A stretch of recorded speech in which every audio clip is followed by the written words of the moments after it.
Choisir et vivre mon emploi est une conférence à domicile, délivrée sous la forme de PowerPoint commenté chapitre par chapitre.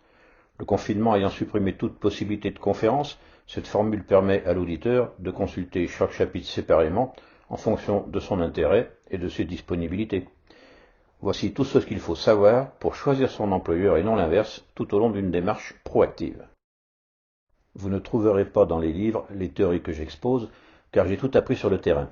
J'ai commencé ma carrière en tant qu'ingénieur diplômé et j'ai terminé autodidacte en management, emploi, médiation, philosophie, psychologie, sociologie et même théâtre. Prenez donc ces conseils d'où ils viennent, comme le témoignage de quelqu'un qui a toujours considéré que son emploi devait être proche de ses loisirs préférés. Mes théories sont-elles orthodoxes et vont-elles être validées par les hautes autorités compétentes? Rien n'est moins sûr. Idée à retenir, pour être légitime sur l'emploi de votre choix, la motivation crée autant la compétence que les diplômes. Choisir et vivre mon emploi. Introduction. Principe de fabrication de mon emploi sur mesure. Bon, si vous ne retenez que ça, vous aurez déjà compris ce qu'il vous reste à faire. Trouver l'emploi qui me convient implique de mener un certain nombre d'actions en parallèle. J'applique donc le principe des effets multicauses ou le principe de la bonne omelette. Me fabriquer un bel emploi, c'est le même principe que pour me confectionner une bonne omelette. Il faut avoir de bons œufs pour l'omelette, l'équivalent des bonnes compétences pour l'emploi, mais pas que. Si je veux confectionner une bonne omelette, je dois sélectionner les bons produits, doser les proportions entre les différents ingrédients, battre correctement mes œufs et cuire à point, si je la veux baveuse, juste comme je l'aime. Mais on peut remonter plus loin l'arbre des causes. Concernant les produits, par exemple, je dois les connaître, repérer les bons fournisseurs, et bien sûr, je dois savoir acheter. Pour bien doser les proportions, c'est un peu comme pour réussir un cocktail. Je dois connaître la recette et autant que possible la respecter. La recette, ce n'est pas tout. Comme dans bien des métiers, il faut un tour de main pour battre correctement les œufs. Il est difficile sur un CV de mettre en valeur un tour de main, mais heureusement, il existe d'autres moyens de se faire embaucher pour sa capacité à faire prendre des mayonnaises. Nous en parlerons dans les chapitres suivants. Et pour cuire à point, il me faut avoir un bon matériel et le maîtriser. Eh bien, je pense que vous voyez où je veux en venir.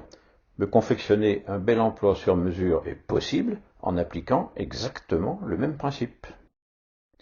Très logiquement, si je ne sais pas ce que je veux, j'ai peu de chances de le trouver. Mais une fois que mon projet est clair, il me faut encore y intéresser un employeur. Pour être embauché, il va falloir que je contacte les bons employeurs. Et une fois contactés, il faudra que je sache les convaincre. Toujours deux conditions.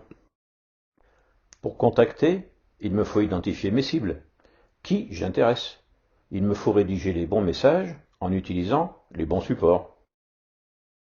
Pour convaincre ou plaire, je dois connaître les mécanismes du recrutement, comprendre le problème de mon futur employeur et pourquoi il embauche maintenant, et bien sûr, je dois maîtriser les techniques d'entretien propres à n'importe quelle négociation commerciale, puisqu'il s'agit bien de cela et pas de l'oral du bac.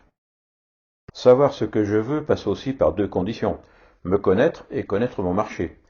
Pour rédiger le cahier des charges de mon prochain emploi, ma réflexion doit être une approche marketing. Je suis un produit pour lequel il doit y avoir un marché. Mon cahier des charges doit être ambitieux, mais réaliste. Il est difficile de savoir quel emploi je cherche si je ne me connais pas. Mes compétences et mes aptitudes sont une chose, mais ma personnalité et mes motivations font aussi très largement partie de mon offre. Enfin, en période de changement d'emploi, je dois bien évidemment procéder à une étude de marché assez poussée pour ajuster mon offre à la réalité, mais à toute la réalité, y compris celle qui est bien cachée. Bon, eh bien vous savez tout, il n'y a plus qu'à. Choisir son employeur et son emploi est un vrai luxe, et comme tout luxe, ça a un certain prix, à savoir une certaine dépense d'énergie et de neurones. Mais comme on dit, ça vaut la peine de se faire un peu fumer le but. Plus de détails dans les chapitres suivants. À bientôt.